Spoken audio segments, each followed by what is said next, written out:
Hello everyone, welcome to Shri Vidya.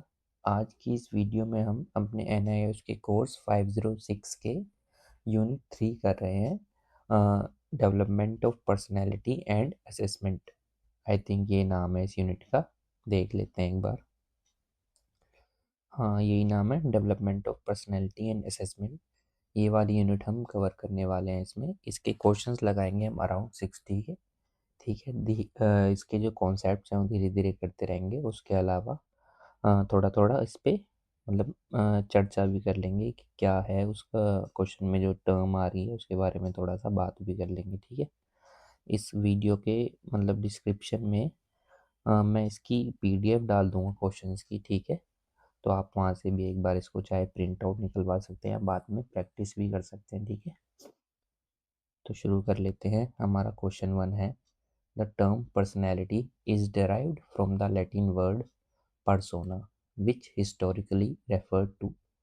persona word Latin word है एक। इसका क्या मीनिंग होता है ये इस क्वेश्चन में पूछा गया है।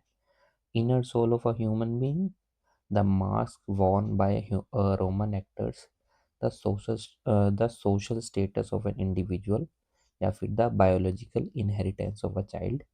इसका आंसर आपने डाइट के टाइम पे भी देखा होगा। The mask worn by Roman actors. ठीक है। इसका लिटरल मीनिंग जो था इस पर्सोना वर्ड का वो यही था कि रोमन एक्टर्स जो मास्क पहनते थे उसको पर्सोना कहा जाता था।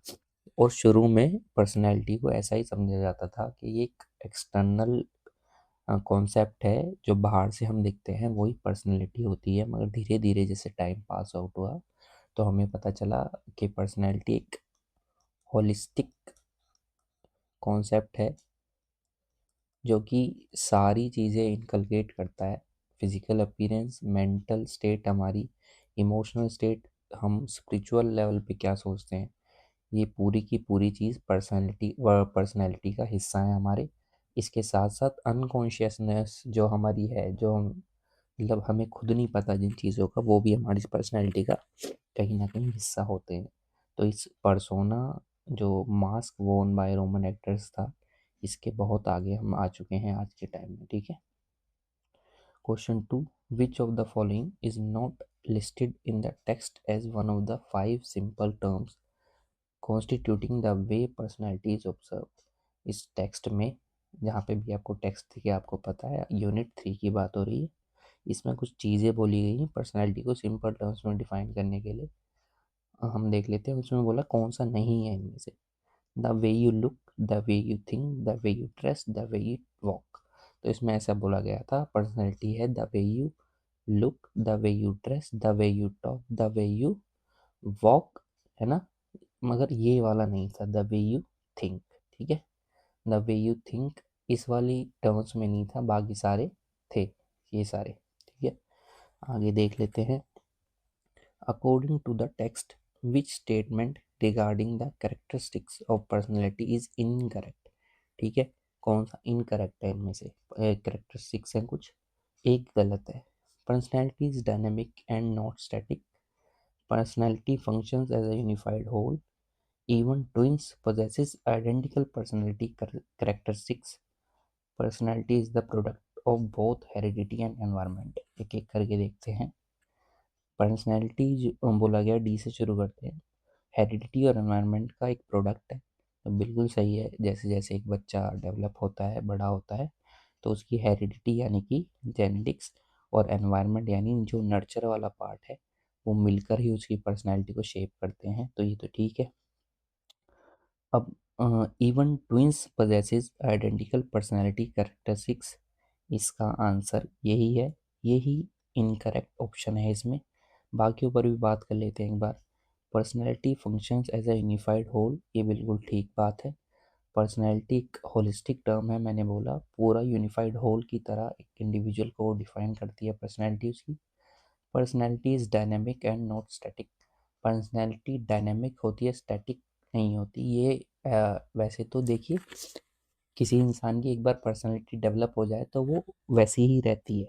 मगर इसमें इस यूनिट में कहा गया है कि जो ट्रेट्स होते हैं, ठीक है, वो पॉलिश हो जाते हैं, धीरे धीरे एनवायरनमेंट के साथ वो डेवलप होते हैं, तो इसलिए इसको डायनामिक बोला गया। वैसे तो एक उम्र आते आते कुछ बेसिक ट्रेट्स एक पर्सन एक्वायर कर लेता है, लेकिन फिर भी धीरे धीरे वो डायनामिक रहते हैं, क्योंकि एनवायरनमेंट का फ़र्क पड़ता है।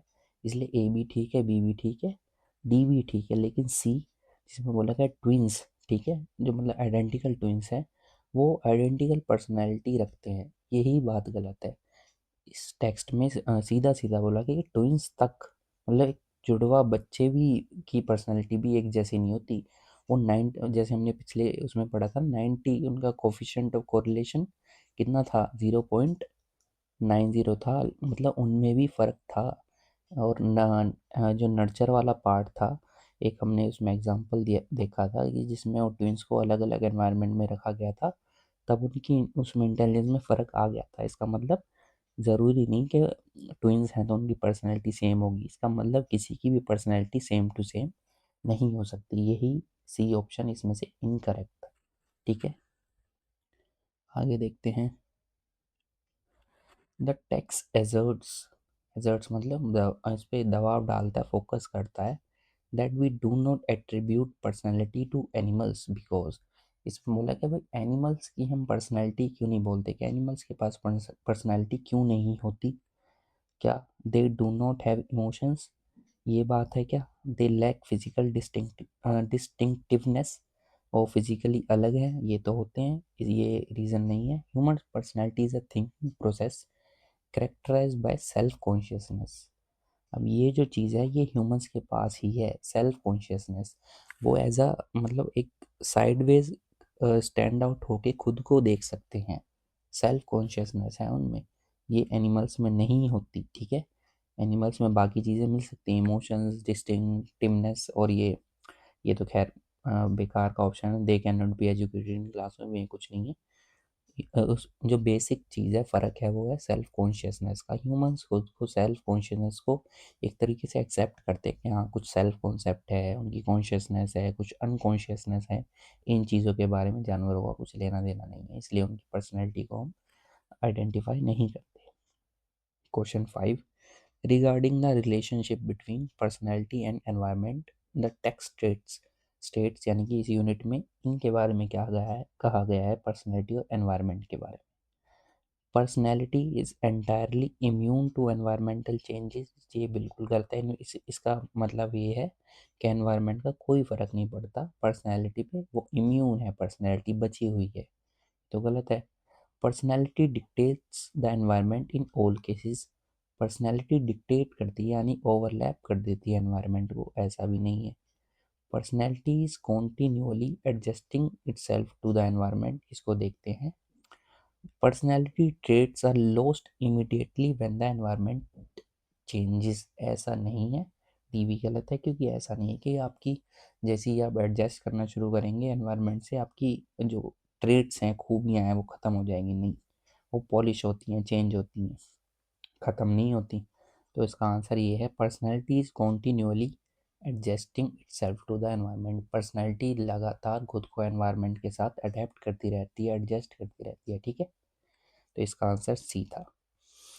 Which of the following theorists is not listed in the text as a chief exponent of the trade theory। अब इस यूनिट में ट्रेड थ्योरी के बारे में काफ़ी बात करी गई है। ट्रेड क्या होता है, एक मेजरेबल, एक वो होता है आपका, क्या कहते हैं उसको, फीचर, जिसको आप मेजर कर सकते हैं, इसको आप एक तरीके से अलग से जो चीज़ दिख जाती है, ठीक है। इसके जो कैटलिस्ट थे इस थ्योरी के, GW एल्पोर्ट थे, RB कैटल भी थे, HJ आइजनैक भी थे। इन तीनों की जो ट्रेड थ्योरी हम बोलते हैं, तो इन तीनों का नाम प्रखर है इस थ्योरी में। सिगमंड फ्रूड नहीं है, इनकी साइको एनालिसिस की थ्योरी इन्होंने दी। ट्रेड थ्योरी से इनका कोई लेना देना नहीं है, तो इसका आंसर था C, Sigmund Freud. Question 7, trait theory में कुछ 12 बेसिक ट्रेड्स दिए गए थे और उनके अपोजिट पोल्स भी दिए गए थे। इन्हीं में एक ट्रेड था cyclothymia, is characterized by being emotionally expressive, frank and pleasant. ठीक है, इस ये जो ट्रेट था 12 बेसिक ट्रेट्स है और उनके अपोजिट ट्रेट्स है। ठीक है, तो एक तरीके से 24 फीचर्स के बारे में बात करी गई इस 12 बेसिक ट्रेट थ्योरी में। साइक्लोथाइमिया इस ट्रेट जो थ्योरी थी इसमें था इमोशनली एक्सप्रेसिव होता है ऐसा इंसान, फ्रैंक और प्लेसिड मतलब शांत एकदम। ठीक है, अगला है if a student exhibits सर्जेंसी their behavior would best be described as। अब ये एक और ट्रेट था सर्जेंसी का इस थ्योरी में। ऐसा इंडिविजुअल कैसा होगा? Depressed, pessimist, dull, cheerful, joyous, humorous and witty, suspicious, jealous, paranoid, या फिर लॉजिकल, कूल, अलूफ। इसका आंसर है बी, चीयरफुल, जोयस, ह्यूमरस और विटी। सर्जेंसी का अपोजिट जो था वो इंसर्जेंसी था। ठीक है, अ, तो इसमें जैसे मैंने बात की, दो पोल्स की बात करी गई है थ्योरी में। एक पोल अगर मैं एक पोल पे अगर सर्जेंसी है और उसका मीनिंग है चीयरफुल, जोयस, ह्यूमरस, तो दूसरे पोल पर इंसर्जेंसी है जिसका उल्टा होगा, कोई वो बोरिश पर्सन होगा, जोयस नहीं होगा, ह्यूमरस नहीं होगा। ठीक है, ऐसे ये ट्रेट थ्योरी डेवलप हुई है। Question 9, the trait of being polished, poised, composed, introspective and sensitive is labeled in the text as bohemian unconcernedness. Bohemian unconcernedness भी एक ट्रेट है, इसमें ये वर्ड ही इस थ्योरी को, इस मतलब इस ट्रेट को डिफाइन करता है। अनकंसर्ननेस मतलब वो लोग जो एक तरीके से बिल्कुल मुक्त तरीके से रहते हैं, जिनको कुछ फर्क नहीं पड़ता सोसाइटी में कौन उनके बारे में क्या सोच रहा है, उनकी थिंकिंग एकदम उलट रहती है। ये एक बोहेमियन वेस्ट का एक कॉन्सेप्ट है। ठीक है, बोहेमियन बोलते हैं कि हमारा थॉट प्रोसेस बोहेमियन है।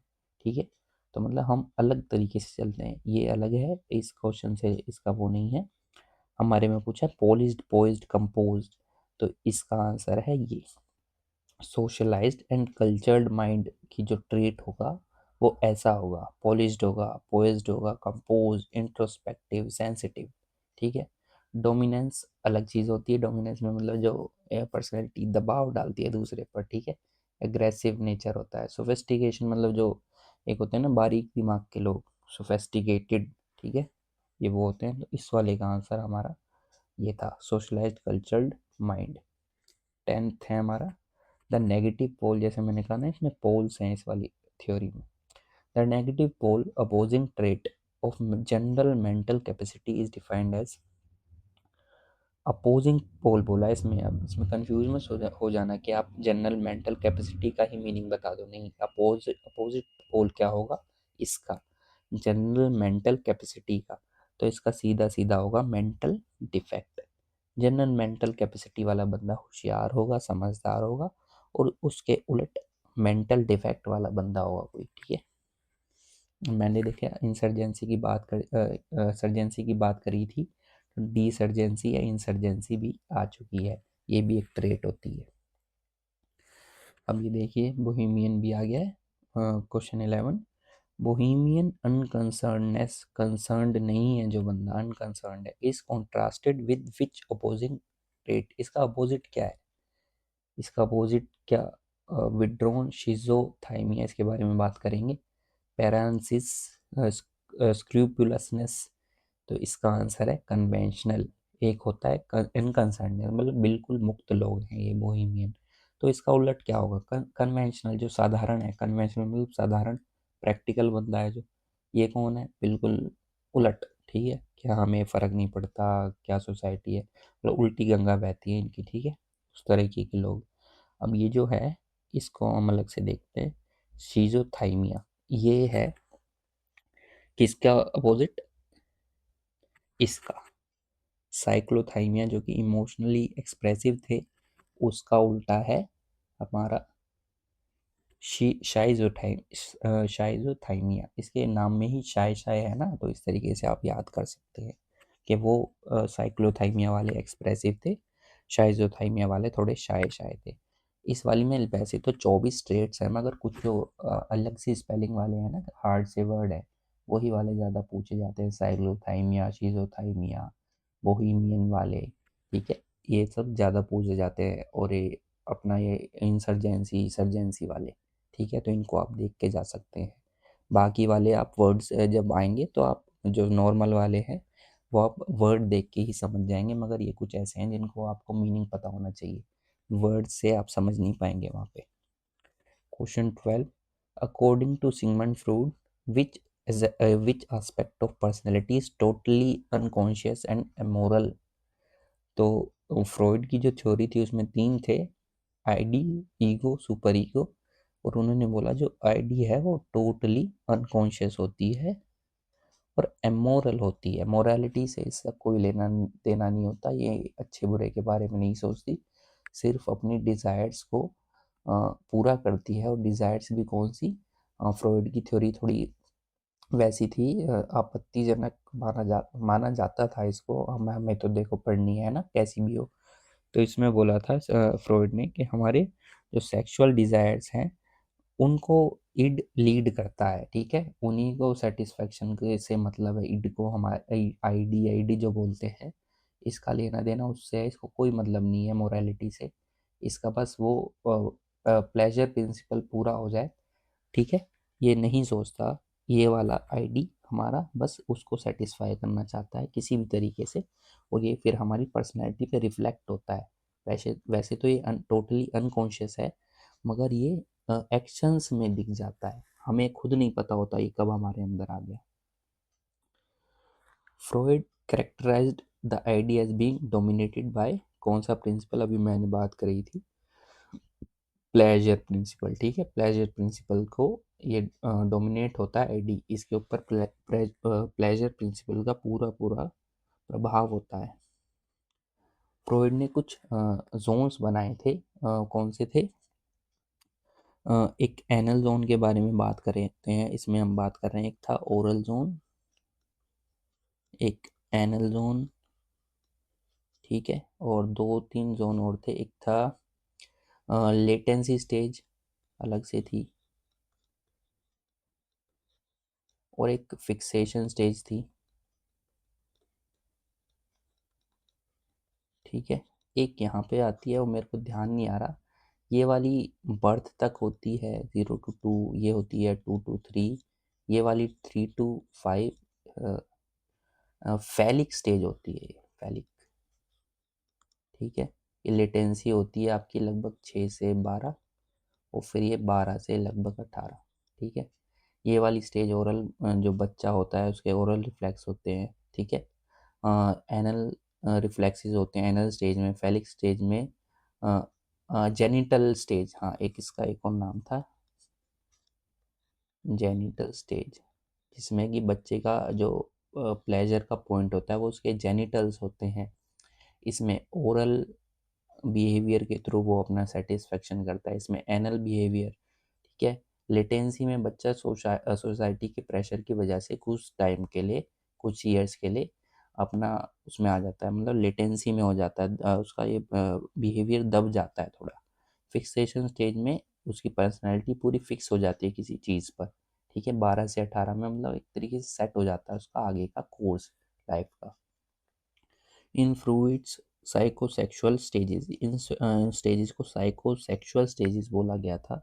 The anal zone stages encompasses which range, तो एनल जोन हमने बात करी 2 से 3 साल तक के बच्चों में या फिर इंडिविजुअल्स में दिखता है। During the latency stage age 6 to 13, Freud posits that the child derives pleasure from sucking lips, ये ओरल स्टेज का है। Homosexual and heterosexual interest develop, ये है इसका आंसर, ठीक है। There is an avoidance of sexuality due to pressure of society, ये आपने बात करी, ये था हमारा उसका latency stage. The child derives gratification from touching their genitals, ये था हमारा जेनिटल, ठीक है, इसमें भी आपको दोबारा रिवीजन हो गई, जेनिटल ये वाला था लेटेंसी, और ये वाला है हमारा ओरल, और ये वाला तो है ही, रुकिए, लेटेंसी स्टेज थोड़ा ये हमारा गलत हो गया है, इसका आंसर हमारा है ये, ठीक है, अवॉइडेंस होती है। इस वाले में फिक्सेशन वाला है, ठीक है, मुझे लगा फिक्सेशन के बारे में पूछा गया है। ये वाला है फिक्सेशन, ठीक है। लेटेंसी स्टेज में अवॉइडेंस होती है, किसी भी तरीके से sexuality due to pressure of society express नहीं करी जाती, ये दब जाती हैं चीज़ें, ठीक है। 6 से 13 साल, 13 साल तक या 12 साल तक लेटेंसी स्टेज का क्वेश्चन था, मुझे लगा ये फिक्सेशन पूछा गया, ठीक है। फिक्सेशन होमोसेक्सुअल या हेट्रोसेक्सुअल या किसी भी तरीके का फिक्सेशन हो जाता है एक पर्सनैलिटी में जो आगे तक फॉलो अप होता है, ठीक है। अगला क्वेश्चन है हमारा क्वेश्चन 16।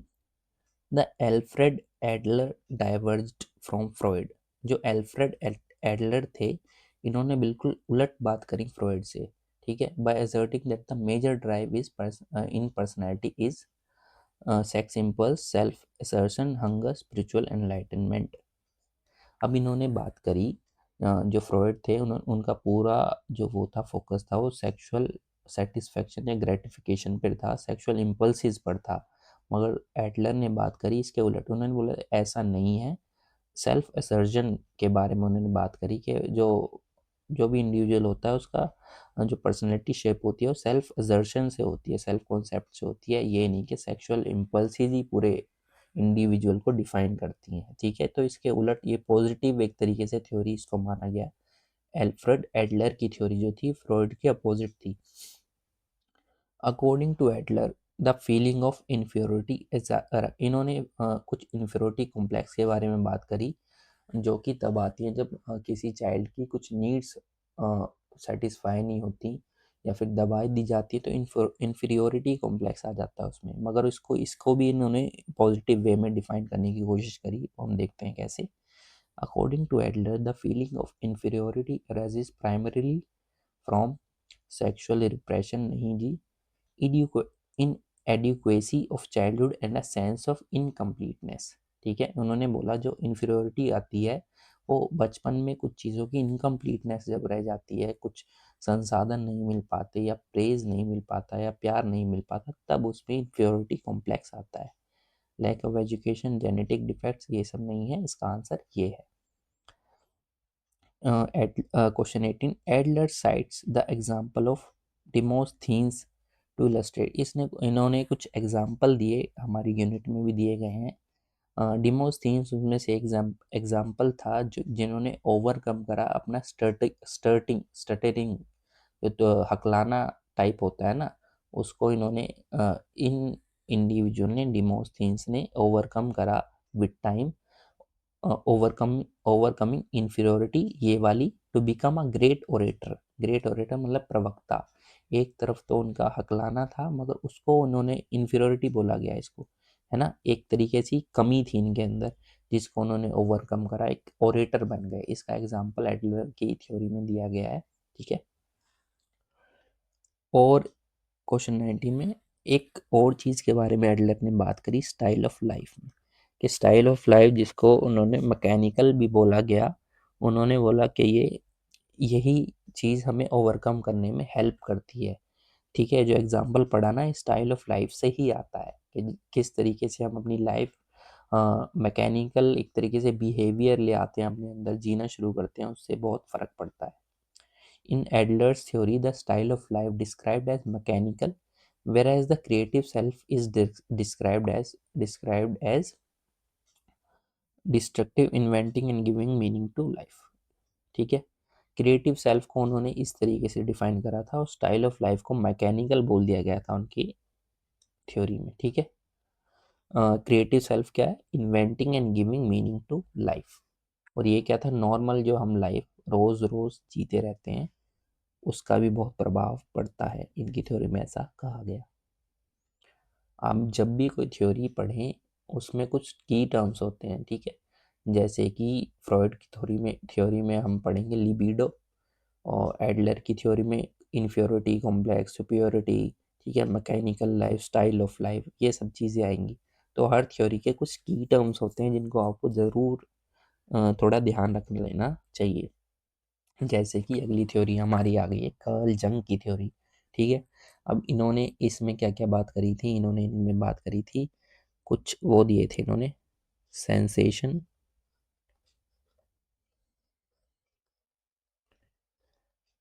थिंकिंग,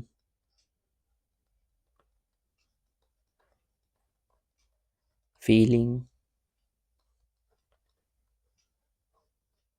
और इंट्यूशन। ये चार चीज़ों के बारे में इन्होंने बात करी थी। उन्होंने बोला कि इनमें से दो चीज़ें एक दूसरे के अपोजिट है। जो थिंकिंग है, अगर थिंकिंग होगी तो फीलिंग नहीं होगी, ठीक है, और अगर सेंसेशन होगा तो इंट्यूशन नहीं होगा। अगर कोई चीज़ हम सेंस कर रहे हैं तो इंट्यूशन क्या होता है, एक तरीके से आपको कुछ अलग से एक दिमाग में आपके आता है, इंट्यूशन आती है कि हाँ फलाने दिन मेरे साथ गलत हो सकता है, या फिर इस रास्ते में मैं जा रहा हूँ, इस पे कुछ अजीब घटना घट सकती है, वो आपको इंट्यूशन आया। उसका कोई रीज़न नहीं था, बस आपने फील करा, ठीक है, उसको इंट्यूशन आया।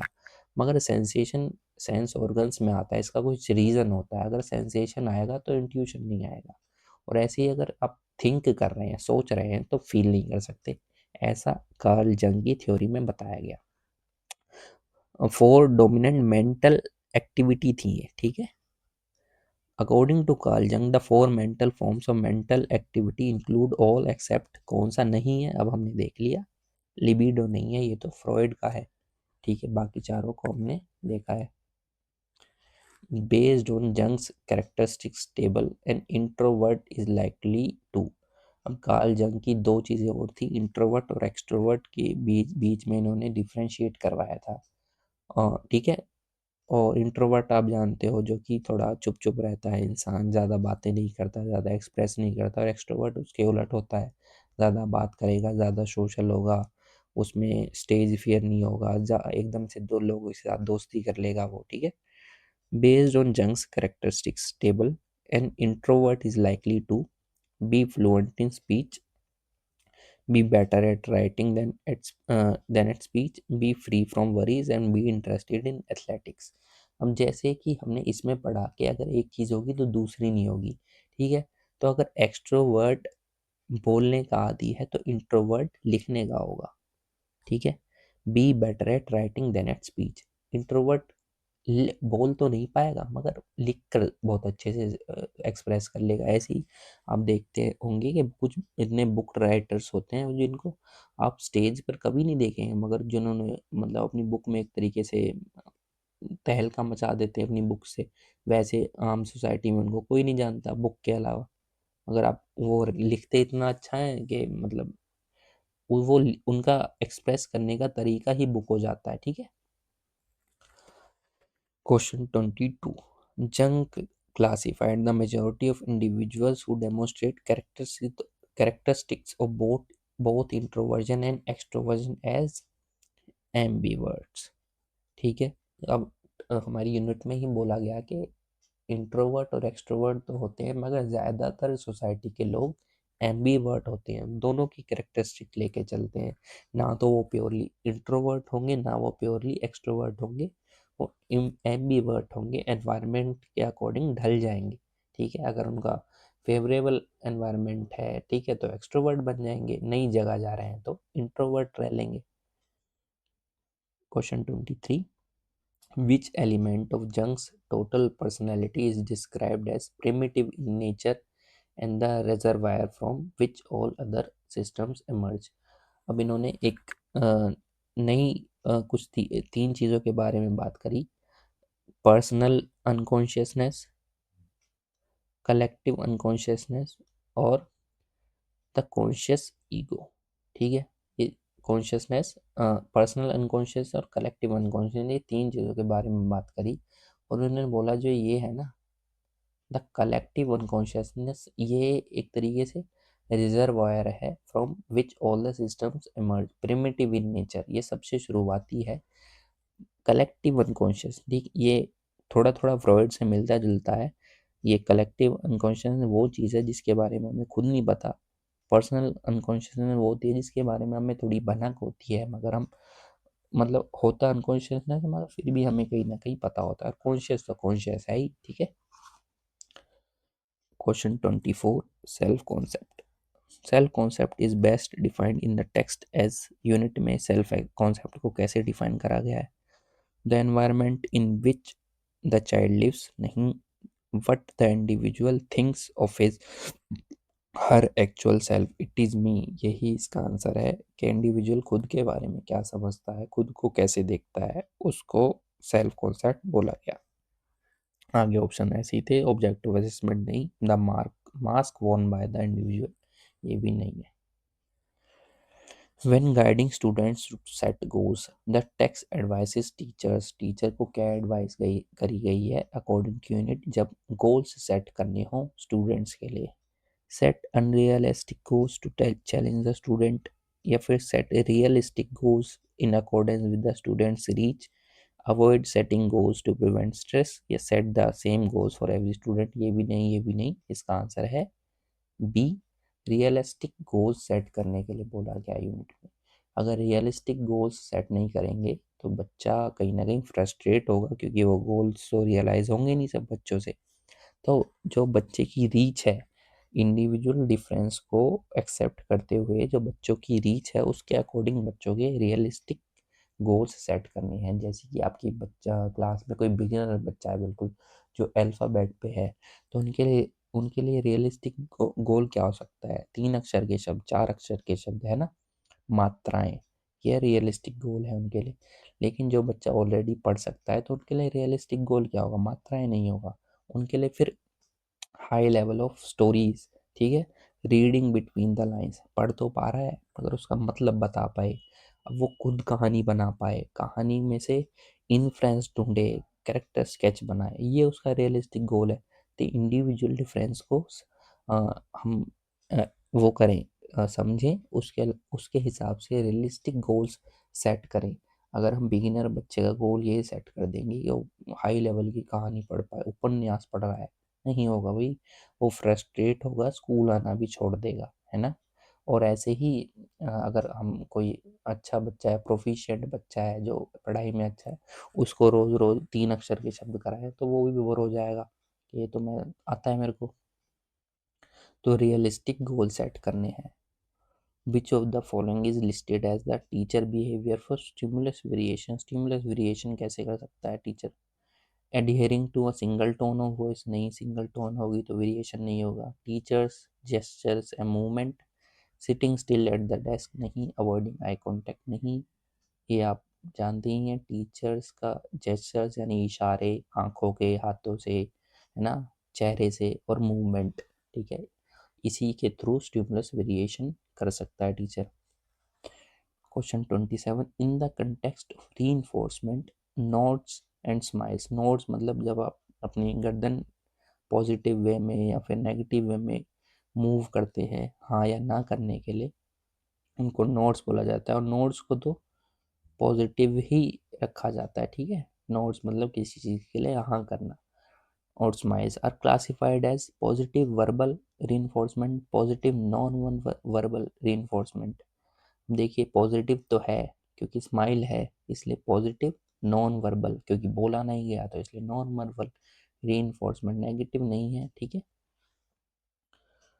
अगला देखते हैं, according to the text material rewards seem to work better for dash while symbolic rewards work better for dash, rich children, poor children, older children, younger children, poor children, children from rich homes, या फिर boys and girls।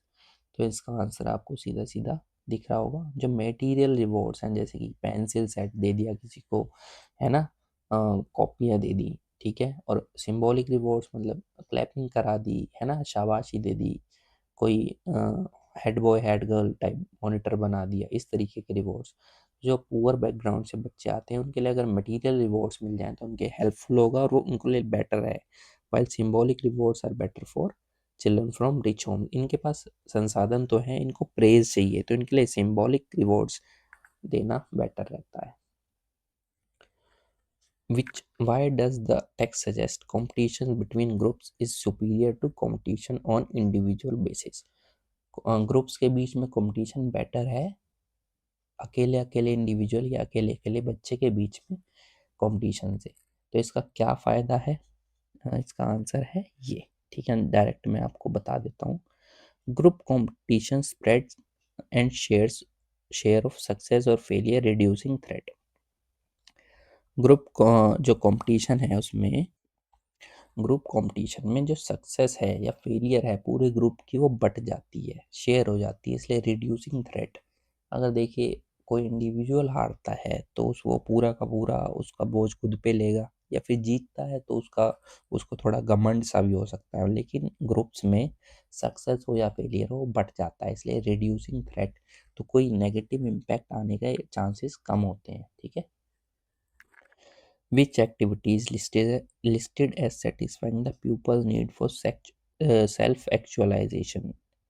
Self actualise करना मतलब self को, मतलब जो हम खुद को मानते हैं कि हम ये कर सकते हैं, ये बन सकते हैं, उसको एक्चुअलाइज करना, उसको संभावित करना। ठीक है, उसको पूरा करना। ठीक है, अगर हम मानते हैं कि हम कुछ बड़ा काम कर सकते हैं, टीचर बन सकते हैं, मिनिस्टर बन सकते हैं, आईएएस बन सकते हैं, या फिर कोई अच्छा बिजनेस सेटअप कर सकते हैं, ठीक है, या फिर सोशल वर्क कर सकते हैं, तो ऐसा उसको एक्चुअलाइज करना, सच कर लेते हैं, तब वो सेल्फ एक्चुअलाइजेशन कहलाता है।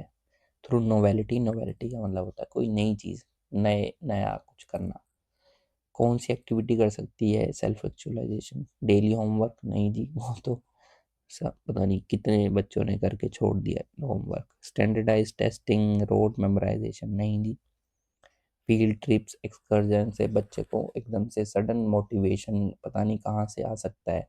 जैसे अब्दुल कलाम का बोलते हैं ना कि वो कहीं बीच पर बैठ के सी गर्ल्स होते हैं, जो समुंदर के पक्षी होते हैं, उनको देखते थे, उनकी फ्लाइट को देखते थे, तो उनको एक तरीके से वो आता था मोटिवेशन, या फिर एक आइडिया आता था कि कैसे फ्लाइट उड़ सकती है, रॉकेट्स के बारे में, इन सब चीज़ों के बारे में उनका थोड़ा मतलब कनेक्ट बन गया वहाँ से।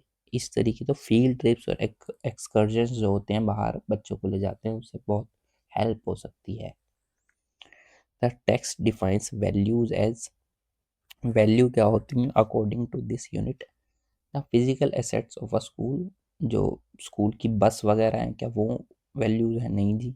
Ideals man live for acting as principle guiding principles.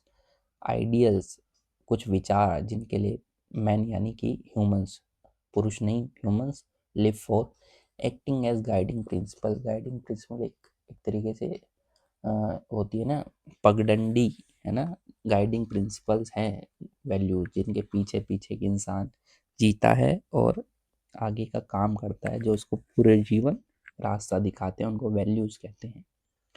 The phrase values are not taught but they are caught. ठीक है, इसका मतलब क्या है कि वैल्यूओं को पढ़ाया नहीं जा सकता, उनको पकड़ा जाता है। मतलब कोई उनको सीख जाएगा, आप सिखा नहीं सकते, मगर वो सीख जाएगा। और सीखेगा कैसे? Values act like contagious disease? नहीं जी, डिजीज नहीं। Student learn values by imitating the exemplary conduct of the teacher. अगर टीचर डस्टबिन में कचरा फेंक रहा है, ठीक है, तो बच्चा फेंकेगा। एग्जाम्पलरी है, उदाहरण, उदाहरण वाला कंडक्ट है टीचर का, तो स्टूडेंट्स को बताना नहीं पड़ेगा टीचर को कचरा कहाँ फेंकना है। और अगर दूसरी तरफ टीचर रोज आके कचरा क्लास में उड़ाता है और बच्चे को कहता है मैंने ये फेंक दिया नीचे, तू फेंका डस्टबिन में, क्या सीखेगा बच्चा? कि पहले नीचे फेंकना होता है, फिर जो तुम्हारा जूनियर है उसको बोलना होता है डस्टबिन में फेंकने के लिए, यही तो सीखेगा। तो एक दिन जब वो भी टीचर बन जाएगा या वो कोई बड़ा इंसान बनेगा, कहीं जॉब लग जाएगी, वो भी यही करेगा कि उसका कोई जूनियर है, सबॉर्डिनेट है, वो डस्टबिन में फेंकेगा और वो खुद नीचे फेंकेगा। तो जैसा टीचर का कंडक्ट होगा वैसा ही बच्चे सीखेंगे।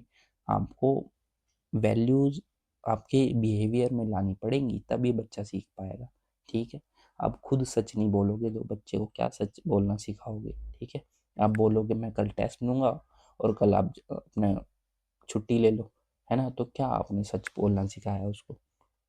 ठीक है, तो बच्चे का आप पे से विश्वास उठ जाएगा। तो इसलिए values are not taught, they are cot.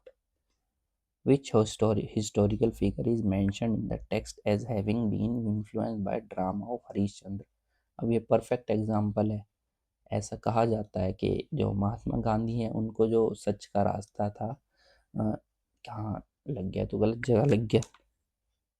ये तो बहुत गलत जगह लग गया है ना, यहाँ महात्मा गांधी। ठीक है, महात्मा गांधी को जो सच का रास्ता दिखा वो राजा हरिश्चंद्र का एक प्ले देख रहे थे, ड्रामा देख रहे थे।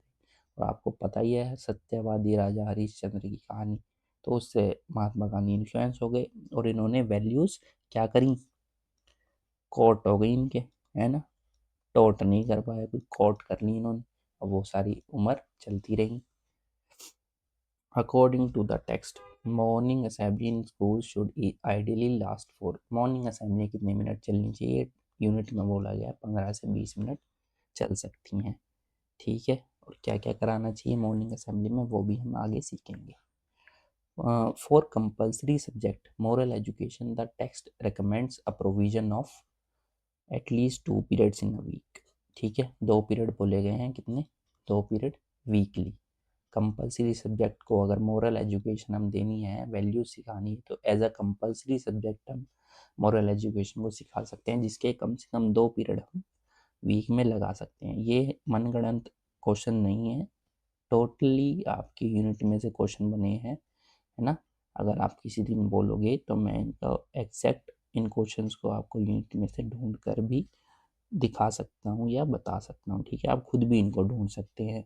जो कुछ टर्म्स है ना, अगर आप पीडीएफ है आपके पास उस यूनिट की, तो कंपलसरी सब्जेक्ट आप सर्च करिए, आपको कोई पैराग्राफ दिख जाएगा। ठीक है, मॉर्निंग असेंबली सर्च करिए, आपको ये पॉइंट दिख जाएगा। ठीक है, राजा हरीश चंद्र सर्च करिए, आपको ये वाला कॉन्सेप्ट, ये वाली चीज़ दिख जाएगी। ठीक है, तो ये क्वेश्चन आपकी यूनिट से ही है, मुझे कोई शौक नहीं है आपको बेकार के क्वेश्चन कराने का। ठीक है, जल्दी से जल्दी आपकी यूनिट कवर हो जाए, यही हमारा एम होना चाहिए। Question 36, which of the following is not suggested as a medium of inculcating values, कैसे वैल्यू इनकलकेट नहीं होंगी, नॉट। ठीक है, celebration of birthdays of great man, इससे हो सकती हैं, क्योंकि जब बर्थडे सेलिब्रेट करेंगे तो उनके बारे में 4 चीज़ें सीखेंगे, और अगर वो ग्रेट मैन हैं तो ग्रेटनेस ही सीखेंगे। एनएसएस नेशनल सर्विस स्कीम, ये बहुत अच्छी है, स्कूल्स में चलती है, डिसिप्लिन आता है, बहुत चीज़ें सीखते हैं। कॉर्पोरल पनिशमेंट इससे नहीं सीखते, तो टोटली बैंड है, बच्चे को शारीरिक दंड नहीं दे सकते हम, ये वैल्यूज सिखाने का तरीका नहीं है। वैल्यूज तो वैसे भी सिखाई नहीं जा सकती, हम उनको वही है ना, उनको उनको वो लाना है, उनके बिहेवियर में लाना है। ठीक है, उनको एज अ सब्जेक्ट नहीं पढ़ाना है, वैल्यूज़ के एग्ज़ाम में वो वैल्यूज़ का नाम उतारा है।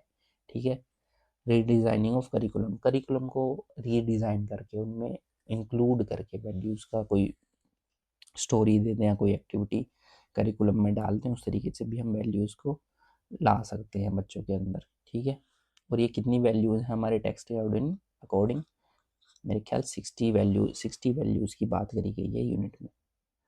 Which of the following is classified as a projective technique, अब कुछ असेसमेंट की बात हमने करी थी, हमने देखा था यूनिट का नाम क्या था, development of personality and assessment. तो कुछ पर्सनैलिटी की असेस करने की टेक्निक्स होती हैं, कुछ होती हैं ऑब्जेक्टिव टेक्निक्स, ऑब्जेक्टिव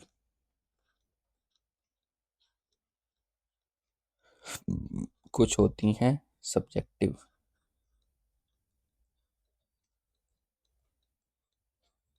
और कुछ होती हैं प्रोजेक्टिव।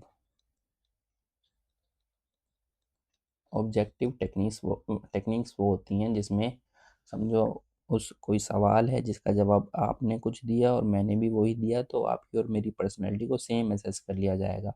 जैसे ये MCQ है, ये एक ऑब्जेक्टिव टेक्निक है जानने का, क्योंकि इसमें 4 ही ऑप्शन है, तो 4 करोड़ लोग भी देंगे तो इन्हीं 4 क्वेश्चन में से, इन्हीं 4 ऑप्शन में से जवाब देंगे, उनको 4 भागों में बांट दिया जाएगा, 4 तरीकों में बांट दिया जाएगा। ठीक है, ऐसी सब्जेक्टिव टेक्निक क्या होती है, अगर इसको यहाँ से मैं हटा देता और मैं दे देता 500 वर्ड में लिखो इसको, 500 वर्ड में एक्सप्रेस करो, या फिर आपसे मैं बोलता कोई काम करने को और फिर मैं आपको ऑब्जर्व करता, वो सब्जेक्टिव टेक्निक होती, क्योंकि उसमें हर हर इंसान को अलग तरीके से असेस किया जाता। और एक होती है, ये दोनों आपस में मिलती, मतलब काउंटर पार्ट है एक दूसरे का, मगर एक तीसरी तरीके की है प्रोजेक्टिव टेक्निक ऑफ असेसमेंट।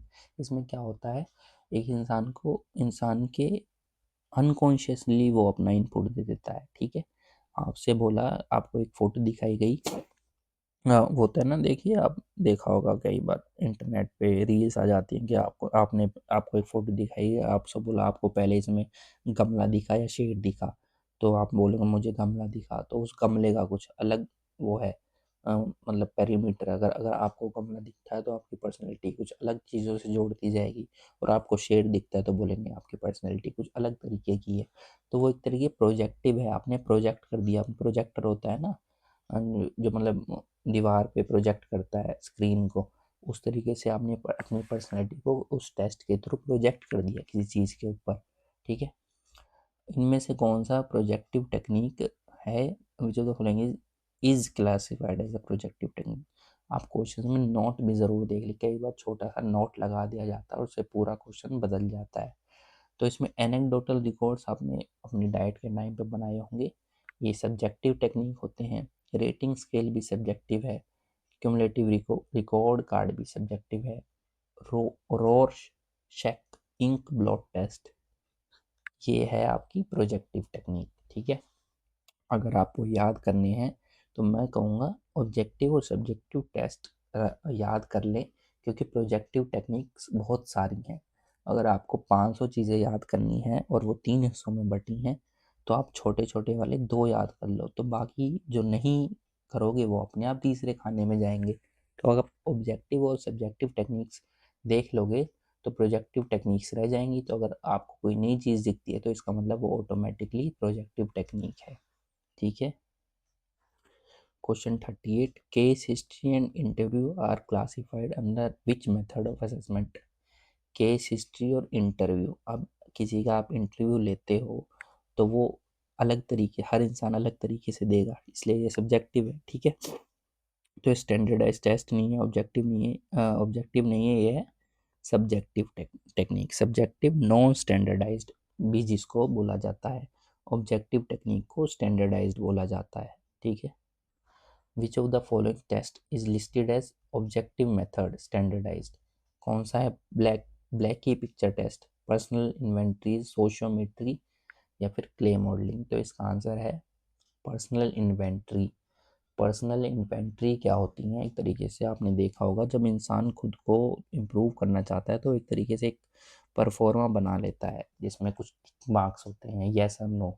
उसमें वो होता है कि एग्जांपल दे रहा हूँ कि क्या आप आज सुबह did you wake up early in the morning, yes और नो, वो यस हो गया। ठीक है, did you write 5 things you are grateful for, yes हो गया। ठीक है, आपने एक्सरसाइज करी, यस या नो, यस हो गया।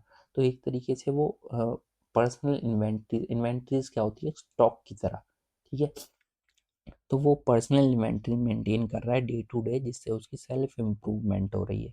तो एक तरीके का ऑब्जेक्टिव मेथड है ये। ठीक है, वो वाला परफॉर्मा आपके लिए भी उसी तरीके से काम करेगा, यस और नो में। ठीक है, तो ये पर्सनल इन्वेंट्री एक तरीके का ऑब्जेक्टिव मेथड होता है।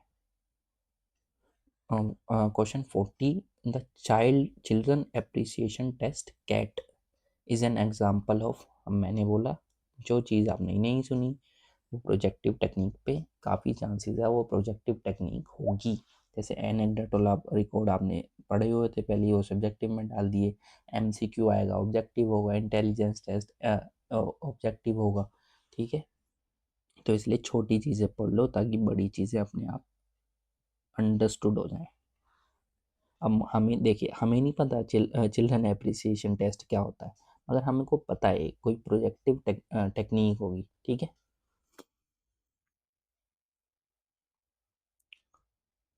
Question 41, if a teacher brushes aside a students questions, the text suggest the likely outcome is. Brush aside मतलब इग्नोर मार देना।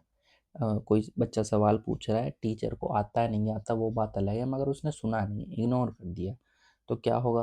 क्या बच्चा इंडिपेंडेंट बन जाएगा, खुद एक्सप्लोर करने लग जाएगा? नहीं जी, बच्चा उस लेवल ऑफ इंटेलिजेंस या मेच्योरिटी पे नहीं होता कि वो खुद एक्सप्लोर करने लग जाए। ज़्यादातर बच्चों की बात कर रहा हूँ। क्या होगा? Students will ignore and lose losses confidence, ये होगा आम ज़्यादातर बच्चों में ये होने वाला है कि वो बच्चा इग्नोर फील करेगा और कॉन्फिडेंस लूज़ कर देगा, इंटरेस्ट भी लूज़ कर सकता है।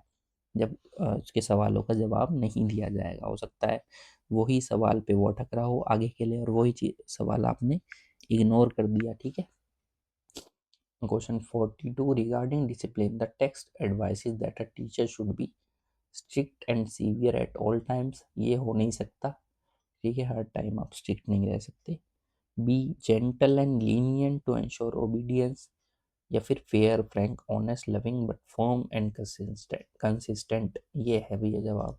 हर टाइम पे आप जेंटल भी नहीं रह सकते, हर टाइम पे स्ट्रिक्ट नहीं रह सकते, अगर आप कंसिस्टेंट, फेयर यानी ईमानदार, फ्रैंक यानी इजीली जिससे आप बात कर सकते हैं, ऑनेस्ट ईमानदार, दुलार कर सकते हैं बच्चों से, फर्म रह सकते हैं, मतलब एक तरीके से स्टडी रह सकते हैं अपनी बातों पे रुके हुए, और कंसिस्टेंट रह सकते हैं, तब आप डिसिप्लिन ले आएंगे। एक लॉन्ग प्रोसेस होने वाला है।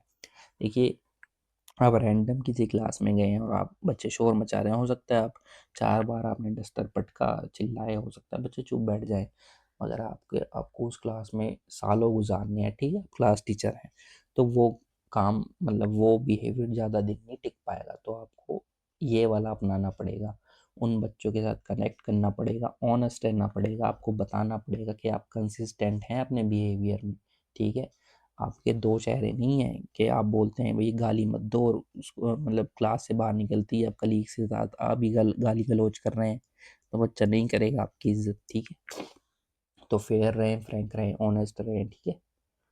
Question 43 to provide inspiration the text states the secret is for the teacher to know, love, and believe in what they are doing. Memorize, recite, and test the subject matter. Dress, walk, and talk formally. हाँ, suit boot पहन के आ जाओ, inspiration हो जाएगी। नहीं जी, punish कर दो, scold कर दो, करेक्ट कर दो एरर्स को। नहीं जी, ये है इंस्पिरेशन। अगर बच्चों में लानी है तो आपको प्यार करना पड़ेगा। Know, love and know what they are doing, मतलब वो क्या कर रहे हैं, जो वो कर रहे हैं उसे प्यार करें, और जो वो कर रहे हैं उसको बिलीव करें। कर क्या रहे हैं, वो पढ़ा रहे हैं, तो जो वो पढ़ा रहे हैं उसमें विश्वास रखें, उससे उस चीज़ को एंजॉय करें, उसमें विश्वास करें, उसको चीज़ को जानें, ठीक है, उसको प्रेशर ना लें उस चीज़ का। वो कहते हैं ना, इंजॉय करना अपनी चीज़ को, जिस स्किल में आप हो, जिस आर्ट को आप परफॉर्म कर रहे हो उसको इंजॉय करोगे, तभी आप इंस्पिरेशन का पार्ट बनोगे। आप एक रोंदू टीचर इंस्पिरेशन नहीं बन सकता, ठीक है। कोई मुंह लटका कर किसी चीज़ को पढ़ा रहा है तो वो, या ना तो वो अच्छे से पढ़ा पाएगा ना इंस्पायर कर पाएगा, ठीक है। Question 44 the text advises that it is more important to dash a child for good behaviour than to dash him for bad behaviour. Ignore a child for good behaviour, या फिर praise a child for good behaviour, reward a child for good behaviour, या फिर scold a child for good behaviour. ये ज़्यादा fit हो रहा है। It is more important to praise a child for good behaviour than to scold him for bad behaviour. ये वही है जैसे बोलते हैं ना हमारी जुडिशरी में कि एक इनोसेंट को सज़ा नहीं मिलनी चाहिए चाहे हज़ारों, मतलब वो जो होते हैं गुनहगार छूट जाएं। उसी तरीके का कुछ है कि भाई एक गुड बिहेवियर ज़रूर प्रेज करना चाहिए, चाहे एक बैड बिहेवियर को थोड़े टाइम के लिए हम इग्नोर कर दें, ठीक है। तो गुड बिहेवियर को ज़रूर हमें प्रेज करना है, क्योंकि हमारा एंड गोल यही है, हमें गुड बिहेवियर लाना है। एक टाइम के लिए उस पॉइंट पे बैड बिहेवियर चाहे चला भी जाए, गुड बिहेवियर को हमको रीइंफोर्स करना है। Question 45 the text metaphorically describes the teacher's role in understanding children as being all of the following except। अब इस टेक्स्ट में कुछ बात करी गई कि एक टीचर एक फिजिशियन भी है, एक मेंटल हाइजीनिस्ट भी है, एक मिनिस्टर भी है। फिजिशियन किस लिए है, फिजिकल हेल्थ के लिए। मेंटल हाइजीनिस्ट मेंटल हेल्थ के लिए। मिनिस्टर है उसको कुछ सिखाने के लिए, स्किल सर्विस सिखाने के लिए, मगर एक डिक्टेटर नहीं है वो, ठीक है, एक्सेप्ट अ डिक्टेटर। काफ़ी चीज़ें बोली गई हैं इस यूनिट में कि टीचर बहुत कुछ होता है, डिक्टेटर नहीं होता वो, तानाशाह। Question 46 action speaks louder than words in the context of the teacher's role. This means क्या भाई, action speaks louder than words का क्या मतलब होता है? एक एक्शन का प्रभाव ज़्यादा होता है शब्दों से। The teacher should use mime, कैसा मतलब ये है, माइम की कला जो होती है बिना बोले एक्ट करना, वो यूज़ करना है।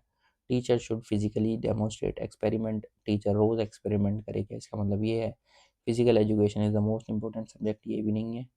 Teacher must live by example, teacher को उदाहरण की तरह रहना है। As they may be the only text book the child reads, देखिए कितनी अच्छी बात बोली गई है। हो सकता है बच्चे के लिए सबसे अच्छी किताब वो टीचर ही हो जिसको बच्चा रोज पढ़ता है ना। ये चीज़ तो मेरे लिए भी इंस्पिरेशन की तरह है आपसे, है ना।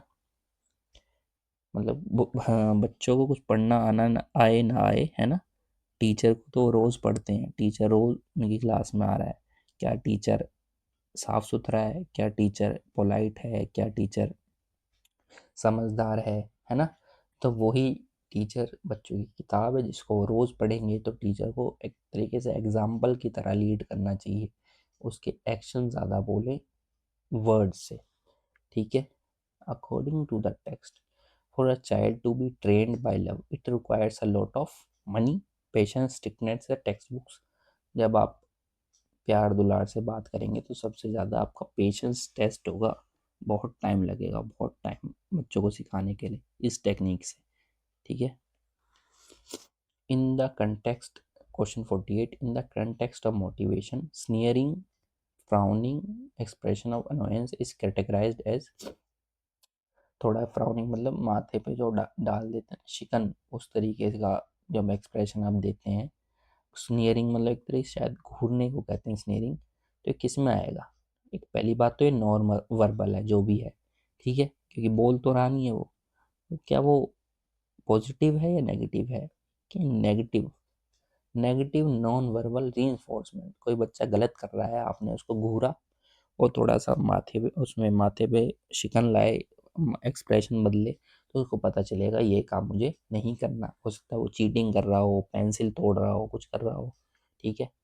तो आप उसको सिखाने के लिए एक तरीके से नेगेटिव नॉन वर्बल है, बिना बोले कुछ सिखाना है उसको।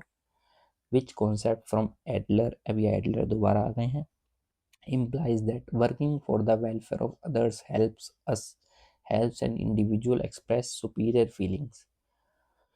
क्या है ये? Sexual repression, social interaction, introversion, या फिर प्लेजर प्रिंसिपल? किस में आएगा ये? This concept of Adler implies that working for welfare of others helps an individual express superior feelings। क्या ये सोशल इंटरेक्शन में आएगा? जी बिल्कुल, ये सोशल इंटरेक्शन का पार्ट है। सेक्सुअल सेक्सुअल रिप्रेशन या फिर प्लेजर प्रिंसिपल तो इसका पार्ट ही नहीं थे इनके थ्योरी का, ठीक है। सोशल इंटरेक्शन इनकी थ्योरी में था, जिसमें बात करी गई है कि कैसे दूसरों के वेलफेयर के लिए जब एक इंसान काम करता है तो कई बार उसको अच्छी फीलिंग आती है। होता है ना, हमने डायलॉग सुना होगा जिन लोगों के अ, शायद किसी मूवी का डायलॉग है कि जिनके खुद के सपने पूरे नहीं होते वो दूसरे के सपने पूरे पूरे करने के लिए जीते हैं और उनको उसी में खुशी मिलती है। तो कोई इंसान इंफीरियोरिटी कॉम्प्लेक्स के साथ अपने बचपन में जिया है, मगर वो इस काबिल हो चुका है अब कि वो किसी के दूसरे के बेनिफिट के लिए काम आ पाए। तो जब वो ऐसा होता है तो उसको बहुत अच्छी फीलिंग आती है। तो एक सोशल इंटरेक्शन का ये पार्ट है। Question 50, the text suggest that setting unrealistic goals for a child is likely to develop. अब वो ये अनरियलिस्टिक गोल जब आप सेट कर देंगे चाइल्ड के लिए तो क्या होगा? हाई अचीवमेंट होगी या फ्रस्ट्रेशन आएगी? फ्रस्ट्रेशन एंड डेस्पेयर, दुखी और फ्रस्ट्रेटेड हो जाएगा बच्चा जब वो गोल्स अचीव नहीं हो पाएंगे। Question 51, which of the following is classified as a projective technique in the text? Anecdotal record नहीं, अचीवमेंट टेस्ट नहीं, पर्सनल डाटा ब्लैंक, ये पता नहीं क्या है, मगर toy and doll playing test, ये हमें लग रहा है ऐसा ही कोई टेस्ट होगा जो कि प्रोजेक्टिव है। प्रोजेक्टिव टेक्निक की खास बात यही होती है, इनका नाम अजीब होता है, ठीक है। Toy and doll playing test एक तरीके की प्रोजेक्टिव टेक्निक है। Sociometry is classified under under which category of assessment? Sociometry एक तरीके का सोशल रिलेशनशिप एस्टेब्लिश करने का टेस्ट है, ठीक है। तो ये ऑब्जेक्टिव टेस्ट नहीं है, ये सब्जेक्टिव टेस्ट है, ठीक है। प्रोजेक्टिव भी नहीं है, ये मशीन इंस्ट्रूमेंट भी नहीं है, सब्जेक्टिव मेथड है, non standardized. Subjective non standardized होते हैं। In Jung's theory the polar opposite of sensing mental activities, sensing का उलट क्या होगा? अगर सेंसिंग होगी तो इंट्यूशन नहीं होगी, ठीक है। थिंकिंग का फीलिंग होता है, सेंसिंग का इंट्यूशन होता है। सेंस कर लिया तो इंट्यूशन नहीं आ पाएगी। According to text, which element helps in the development of an integrated personality by managing sexual desires? Sublimation. Sublimation एक ऐसा कॉन्सेप्ट है जिसमें सब्लिमेशन रिएक्शन आपने शायद केमिस्ट्री में पढ़े होंगे, जिसमें वो होता है ना, कोई कोई सॉलिड जब डायरेक्टली गैसियस स्टेट में चला जाता है तो सब्लिमेशन रिएक्शन बोलते हैं उसको। जैसे कि कपूर होता है ना, कपूर आपने घर में देखा होगा, कैम्फर, वो डायरेक्टली गैस अगर बन जाए, उड़ जाए हवा में, है ना, सॉलिड से डायरेक्ट उड़ जाए, नेफ्थलीन की बॉल्स होती हैं, ठीक है। तो उसको एक तरीके से सब्लिमेशन रिएक्शन बोला जाता है, जहाँ तक मैं ठीक हूँ। इसी तरीके से जब सब्लिमेशन साइकोलॉजी में बात की जाती है, जब कोई किसी इमोशन को आप अलग तरीके से एक्सप्रेस करते हैं, आपके अंदर कोई ट्रॉमा है मगर उस ट्रॉमा को आप पॉजिटिव वे में, एंगर है उसको स्पोर्ट्स में अप्लाई कर रहे हैं, आप अपनी एंगर को पावर की तरह स्पोर्ट्स में अप्लाई कर दें या किसी और चीज़ में, उसको सब्लिमेशन बोलेंगे। डेवलपमेंट ऑफ इंटीग्रेटेड पर्सनालिटी, इसी से इंटीग्रेटेड पर्सनालिटी डेवलप होती है, ठीक है। इन मैनेजिंग सेक्सुअल डिज़ायर्स, इनको मैनेज करके सब्लिमेशन जब हम कर देते हैं उनका, तो एक बेटर ऑप्शन है ये sublimation. Which of the following is listed as a skill in the teaching learning process related to motivation?